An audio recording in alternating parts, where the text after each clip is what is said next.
Hello, hi everyone, જય શ્રી કૃષ્ણ. સ્વાગત છે ટેસ્ટી ફૂડ વિથ સિમીસ વ્લોગ. આજની રેસીપી છે પ્રસંગોમાં જે કેટરેશવાળા કોબી, ગાજર અને મરચાંનો સંભારો બનાવે છે.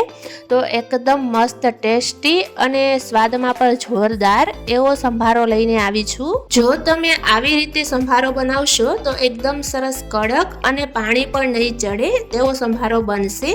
તો ચાલો મારી પૂરી રેસીપી જોજો અને કમેન્ટ બોક્સમાં ચોક્કસ જણાવજો કે મારી આ રેસીપી છે સંભારો એ તમને કેવો લાગ્યો. કારણ કે કોઈ પણ પ્રસંગ હોય છે તો એ પ્રસંગમાં સંભારો તો હોય જ છે. એમાંય આપણું કાઠિયાવાડી જમવાનું હોય એટલે સંભારા વગર તો કાઠિયાવાડી જમવાનું ચાલે જ નહીં. એ જે આ સંભારો છે એ એકદમ 5 મિનિટમાં બનીને રેડી થઈ જાય છે. કારણ કે આમાં એટલો બધો કાંઈ મસાલાનો પણ ઉપયોગ થતો નથી.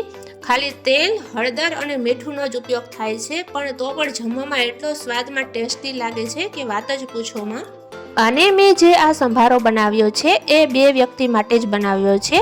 જેમાં મેં સામગ્રી લીધી છે 1 કટકો કોબીનો, 1 નાનકડું ગાજર અને 1 મરચું. અને આ સંભારો છે એ બનાવવામાં બહુ સહેલો છે. કારણ કે તમે હંમેશા ઢાંકીને સંભારો બનાવો છો, તો ઢાંકીને તો બનાવવાનો છે, પણ ઢાંકીને પાછો તમે જ્યારે હલાવો છો અને પાછો બંધ કરો છો ને તો પહેલાં ચોળવી લેવાનો એવી જ રીતના. પછી લાસ્ટમાં જે તમે કરો છો એને ખુલ્લા થોડીક વાર ચોળવવાનો કે 1-2 મિનિટ ખુલ્લો ચોળવવાનો, જેથી એમાં પાણીનો ભાગ છે એ બધો નીચે કડાઈમાં બેસી જશે, જેથી સંભારામાં પાણી નહીં રહે અને ઢીલો પણ નહીં થાય.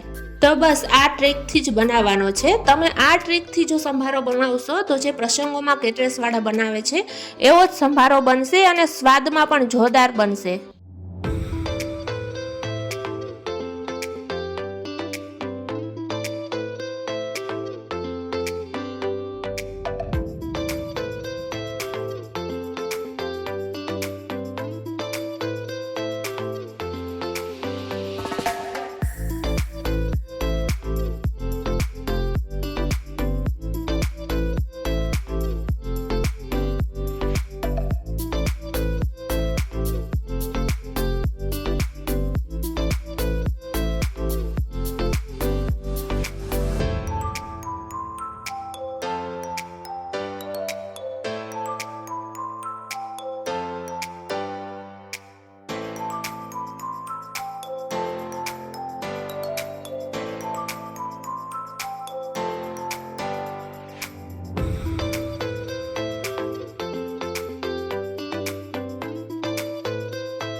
જો તમને મારા આ સંભારાની રેસીપી ગમી હોય તો મારી આવી જ ન્યૂ રેસીપી જોવા માટે મારી ચેનલને સબસ્ક્રાઈબ કરો, લાઈક કરો અને શેર કરો. Thank you.